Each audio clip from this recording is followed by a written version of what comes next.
நடிகர் இயக்குனர்னு பன்முகம் கொண்ட பிரபலமான ஜி சீனிவாசன் உடல்நலக்குறைவு காரணமா உயிரிழந்திருக்காரு. இவரு பிரபல நடன இயக்குனர் புலியூர் சரோஜுடைய கணவர். ஜி சீனிவாசன் 1933 தஞ்சையில இருக்கிற விவசாய குடும்பத்துல பிறந்திருக்காரு. சின்ன வயசுல இருந்தே கலைகள் மேல அதிக ஆர்வம் கொண்ட இவரு தன்னுடைய பள்ளி படிப்பை தஞ்சையிலேயே படிச்சிருக்காரு. அவருக்கு இருக்கிற கலையாற்றல பள்ளியில் நடைபெறும் பேச்சு போட்டி, கட்டுரை போட்டி போன்றவற்றை வெளிப்படுத்தி ஏராளமான பரிசு வென்றிருக்காரு. கலையிலையும் கல்வியிலையும் அதிக ஆர்வம் கொண்ட இவர் சிறுகதை எழுதுறதையே பழக்கமா வச்சிருக்காரு. பள்ளி படிப்பை முடிச்ச உடனே இவருக்கு கலைகள் மேல அதிக ஆர்வம் இருக்கிறதுனாலயே அவருடைய ஃப்ரெண்ட்ஸ் எல்லாரும் ஜி சீனிவாசனை சென்னைக்கு போக சொல்லியிருக்காங்க. அவரும் சென்னைக்கு வந்து பிரபல நாடக குழுவுல சேர்ந்து நாடகத்துக்கான கதையும் எழுதி இயக்குறதுன்னு அவரை நாடகத்துறையில நிலைநிறுத்திக்கிட்டாரு.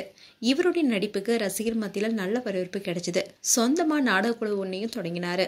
பல வரலாற்று நாடகங்கள், குடும்ப நாடகங்களையும் நடத்தினாரு. அந்த திரைப்படத்துல சில முன்னணி இயக்குனர் கிட்ட துணை இயக்குனராகவும் பணியாற்றியிருக்காரு. நாடகம், திரையுலகம்னு ரெண்டுத்திலுமே கவனம் செலுத்த துவங்கினாரு. 1975 வெளியான அவள் ஒரு காவியம் என்ற திரைப்படத்தின் மூலமா அறிமுகமான இவரு தன்னுடைய சிறப்பான நடிப்பை வெளிப்படுத்தினாரு. அதுக்கப்புறமா கிழக்கே போகும் ரயில் படத்துல நடிக்க அந்த படம் 200 நாட்களுக்கு மேல ஓடி சாதனை படைச்சது. சிவாஜி கணேசன், ரஜினிகாந்த், கமல்னு மூத்த நடிகர்கள் மட்டும் இல்லாம தனுஷ் போன்ற இளைய தலைமுறை நடிகர்கள் கூடயும் நடிச்சிருக்காரு. அண்ட் சினிமாவில் ஏராளமான முன் நடிகர்களுக்கு டான்ஸ் சொல்லி கொடுத்த நடன இயக்குனர் புலியூர் சரோஜாவை காதலிச்சு திருமணம் செஞ்சுக்கிட்டாரு. இவங்களுக்கு சத்யா என்ற மகன் இருந்த நிலையில ஆனா அவரு எதிர்பாராத விபத்துல சிக்கி உயிரிழந்தாரு. மகனுடைய இழப்புக்கு அப்புறமா 2 பேருமே திரையுலகளை விட்டு விலகினாங்க. மகனுடைய இறப்பால சோகத்துல மூழ்கினாங்க. அப்பப்போ புலியூர் சரோஜா மட்டும் சில இன்டர்வியூஸை கொடுத்தாங்க.